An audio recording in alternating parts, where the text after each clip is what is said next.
So let's say you're getting ready to put your house on the market. There are going to be some things you want to get done. There are going to be some things that are going to make the most sense to get done. I've got 10. I'm not going to bog you down. We're going to do quick hits, but the top 10 things that if you do these things, you're going to maximize your home getting sold. Yes, you can sell your house. There's not a whole lot out there, but you want to really get the best bang for your buck. Man, you want to get the best offer possible. Do these 10 things. We're ready to rock and roll. Let's go.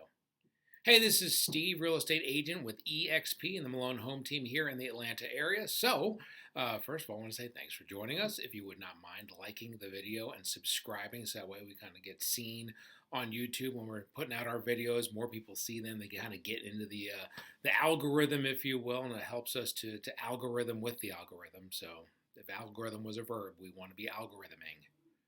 And you following us and liking us would help with that. So, thank you very much. Now, here's what we're going to do. Top 10 things. We came up with top 10 list. Everybody likes the list. Top 10 lists are even greater. I grew up loving Letterman, so top 10 lists, here we go. I am not going to get bogged down in this video. This is not going to be a 1 hour video. We're going to try and quick hit this because I don't want it to take forever. Here's my challenge for you. If there's one of these 10 things that you want to go deeper on, guess how I get to know that? You leave a comment below and say, hey, can you go a little deeper on this? Can you kind of expand more on this? What's the specific thing that you're talking about here? That way I know, because I'm not a mind reader. I can tell you. You can ask my wife. I've been married for over 20 years. I read minds no better now than I did 20 years ago when we got married. So there you go. Let me know. Let me know what you want, okay? But here's the deal. Here's the setup. Whether you're doing this within the next month, within the next 3 months, within the next year, it's time to start thinking about, all right, how are we going to position our house? We're thinking about selling. How are we going to position our house to get it sold? I got 10 things that if you do these things, and these are not crazy things. I'm not saying put in a $500,000 kitchen. I'm not saying that you need to knock down the garage and put in a big, 20-story garage or whatever. I'm not saying any of that. 10 things that over time, if you chop it up and block it up, yeah, you can get all this stuff done. So let's break it down. Do these 10 things. Especially in this market, you're going to sing and dance. You're going to get a lot of showings. It's going to shoot great when you take the pictures, and you're going to get multiple offers if you're in the right area and you have it priced right. So there you go. Let's get you ready. Here we go. Top 10 things to get your home sold. Let's roll. Number 1, we're going to declutter the house. What do we talk about declutter? If it doesn't belong in the house, you don't need it in the house, it needs to go. All right? You're going to be packing. You're going to be leaving anyway. Let's go ahead and pack it up now and get it gone, all right? There's a big difference between, let's say, a 2,500 square foot house that has, let's call it, crap everywhere, all right? Or a 2,500 square foot house that is pretty open. There's not a whole lot of stuff going on. That's kind of what we're looking for, okay? So think about it like that. You want to declutter. You want stuff off the counters. You want stuff out of the bedrooms. If there's a piece in a room that doesn't have a purpose, let's take it out of the room and we're going to pack it up and go. Okay, we want to kind of bare bones it. We want to kind of minimalize it as we go forward. That way, the house looks bigger. Okay, it's the same house, but there's not as much stuff in there. All right, and I got 7 kids. I promise there's crap in my house. Okay, but if I'm moving, all that's going into a box because we're going to make it open. We're going to declutter the house. That's 1.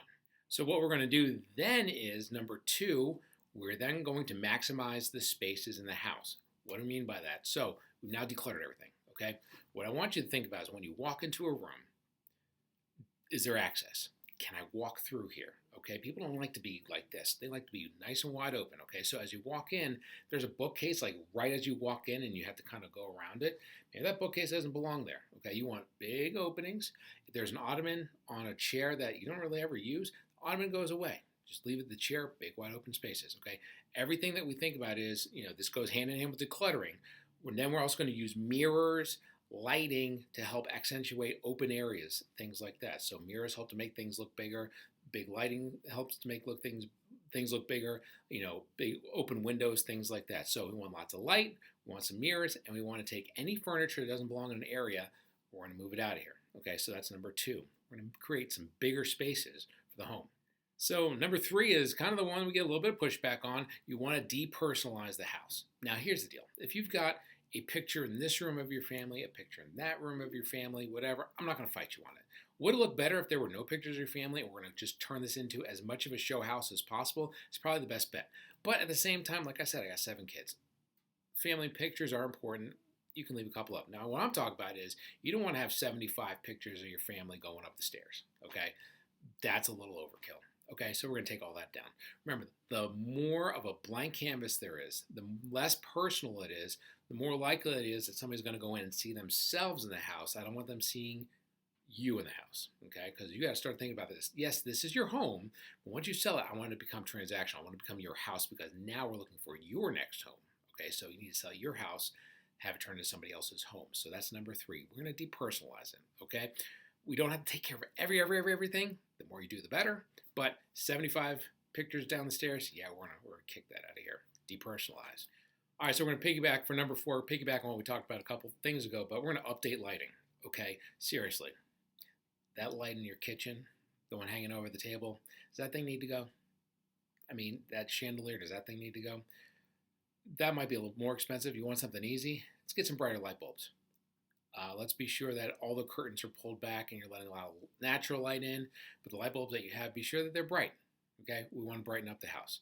Brighter spaces look like bigger spaces. They look like cleaner spaces, as long as it's clean, and we'll talk about that in a minute, okay? We want to upgrade lighting. So think about that. Have an honest conversation with yourself as you go from room to room to room. That light, does that light look like it came out of the 1950s, or is it okay? And then the light bulbs, are they dark? Or can we get something lighter? Whatever, okay? Think about that, because more light, bigger house, people like that. That's this number right here. I think it was 5, 4, 4. We want light. Okay, sorry, this is number 5. We gonna deep clean. We gonna clean the house. All right, this one, all right, let's have the talk, okay? Like, we're not, because again, I got 7 kids and they help me clean. We're going to clean this house. Okay, it may not be a bad idea to hire somebody to help you out. Get down, scrub some floors. Let's scrub some counters. Let's scrub some whatever. Because I'll tell you what, I've been doing this for almost 7 years. Looked at a lot of houses with my buyers. There's a big, gigantic, humongous difference between clean and dirty. You go into a dirty house, number 1, it's dirty. You don't want to buy it. Number 2, if it's dirty and you're showing the house, what else did you jack up in the house? Okay. First impressions matter a lot. If they open the door and the house says, oh, that helps, okay? Deep clean that bad boy. Deep clean the house, okay? We gonna get dirty by making it clean. All right, so number 6, this is probably one of the more cost-effective ways of getting your house ready to sell. We're gonna paint. We're gonna paint some rooms. Don't have to paint the whole house unless you haven't painted the whole house in 15 years. Then you might have to paint the whole house. Pick a room at a time. Let's say you're not selling for 2 months. Pick a room every weekend. Knock out a room. Like I said, doesn't have to be all of them. The big 3 rooms you always want to work on: kitchen, master bath. If they need paint, let's paint those. But again, have the honest conversation with yourself. But brand new paint, we've all been in houses where you see paint that's like older than Methuselah, and we've seen paint that is brand new. You know the smell of it, you know the look of it. It's a completely different scenario, okay? So keep that in mind. Nothing says show ready, nothing says new house, nothing says, oh, like a really nice coat of paint. Keep it neutral, keep it light. You don't want to go gray. Gray's out. Touch of color, some blue, some green, something like that. Nothing over the top, okay? But a little punch of color is not a bad idea. Keep it light, keep it neutral. Paint will help freshen the house. All right, number 7, we're gonna clean those carpets. If you don't have carpets, we're gonna clean the floors, okay? I would hire somebody to do that. Don't use mop and glow on wood floors. It is a wax, and it will come back to haunt you, okay? But you want to clean the floors, okay? But this is specifically more for carpets. Cleaning the carpets, what it does is it takes some of the dust out of the carpets, some of the junk out of the carpets, and the carpet's a little springier after you get it cleaned. B, it looks better, obviously, once it gets cleaned. And C, when you clean the carpets, it actually helps the house to smell a little bit better, okay? Because I don't know about you, we've got dogs. Our carpets need to be clean because, man, our dogs smell like dogs. And I don't want people coming into my house smelling dogs when they're trying to buy my house. So it goes hand in hand with paint. Paint kind of looks fresh. Clean the carpets, smells fresh. Okay, we want everything fresh. We want when people walk in. So that's number 7. We won't clean those carpets. Next couple, we're going to talk specifically about updating 2 rooms in the house. Number 1, the kitchen, okay? You don't have to put in granite. Have an honest conversation with yourself, though. Look at the houses in your neighborhood that have sold that have granite, the houses that have sold that don't have granite, and see how much more that the ones that have granite make, how much faster they sell. Think about whether or not you need to get some kind of granite countertops, okay? I'm not saying you need to, but it's something you need to potentially think about, okay? Just saying it, just throwing it out there. Now, what can you do that's cheap? Maybe you can touch up paint on cabinets. If you don't know how to do it, hire somebody to do it because you can jack that up real easy. Change the pulls on the cabinets. There's pulls that look like they're from 1933, and there's pulls that you could buy today from Home Depot or Lowe's, and they look great. Okay, under cabinet lighting, you can get something like that, like a bowl of fruit to put in the middle of the island. There's all kinds of little things that you can do to get the kitchen ready and doesn't break the bank. Okay, focus on the kitchen. That's really the room. If there's one room in the house where I would focus my attention on, the first room is the kitchen. Okay, so we're gonna update the pulls if we can, touch up the cabinets, be sure it's clean, be sure the paint looks good, make the kitchen sing and dance. You have to replace the faucet, replace the faucet. You don't have to put in granite as long as everything is super duper clean. You may get more money for it. Okay, but keep that in mind. If there's two rooms in the house where I'm gonna focus, number one is the kitchen. All right, so number two room I'd worry about, number 9 on this list, we're going to touch up and we're going to make the master bath sing and dance, okay? Keep in mind, those are the big 2 rooms, kitchen and the master bath, okay? Again, there's cost-effective ways that you can upgrade in the master, okay? Faucets, if they're the builder grade, yank them out, put in some $40 or $50 faucets. They're not that hard to install, or you can hire somebody to do it for you. Same thing with the drawer pulls. You want to clean that shower. That's a big one. You really got to clean that shower, okay? But look at all the pulls and everything, or the handles and whatever in the shower. Be sure that the paint's done. Really focus your attention on the master bath, okay?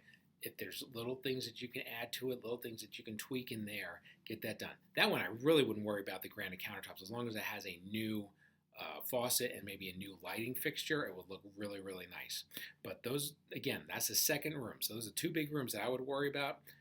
And then everything else, as long as everything else is looking the part, you do everything we talked about, you should be in good shape. But you want to work on minor fixes, minor updates, get that master bath ready to rock and roll.